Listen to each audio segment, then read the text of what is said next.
What were things like during 9/11 when you look back on it? I got off work that morning. I did a 24-hour tour on the 10th, and my wife calls me. She's at work, and she says, "You see what happened? They flew a plane into the towers." I'm like, "You're kidding me." I put a little TV on that I had in the kitchen, and I'm like, holy shit. On the way there, I hear the first tower collapses, so I'm like, oh, I'm cursing. I'm like, motherfuckers. 10 minutes later or whatever, and I hear the second tower come down, and I was at a light. I put my foot on the brake, and I just started crying. I was on the steering wheel because I knew how many guys just got killed, from this whole deal. Oh, I was crushed. I get to the firehouse, and it's chaotic. Everybody's running in. What are we going to do? Who's going? How are we going to get there? And my friend Bobby comes, and he was like, I'm going in with my Suburban. Whoever wants to go, I'm leaving now. And were there some guys that did not want to go, did not want to be involved? No, everybody went. Wow. Yeah, so we grabbed our gear. A lot of guys went to a staging area. We took my friend's Suburban right to the pile. And we're going through the Midtown Tunnel, and it's like a time warp with the lights and the yellow bricks, and we're doing 100 miles an hour. He takes us right to the rubble.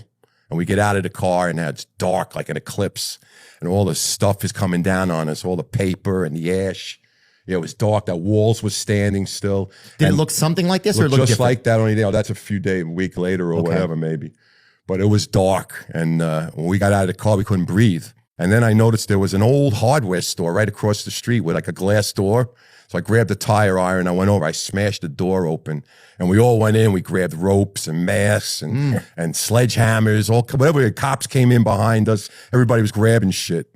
So now we start the climb, and it was like the top of the Trade Center was only about 6 stories high now, and we were climbing, and there was nobody around. It was quiet, dark, eerie, and we heard all the pass alarms going off that when firemen aren't moving, it makes a screechy noise, and you could hear that all around, So now we're climbing all around, inside and out of voids, and we did this for like maybe about 1 o'clock. We got there at 11:30, and then we needed water, and there was a guy, a Wall Street guy, with the expensive suit on, covered in cement dust, and he had a bottle of water, like those big bottles? The big bottle, and he was going around giving everybody water, and and we were just waiting our turn to get some of that water.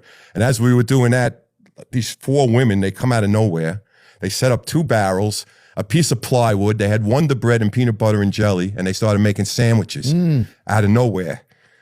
It humbled. And I got a little emotional because it was like, to see all these people coming together right at this time, no matter what your race, creed, color, working together.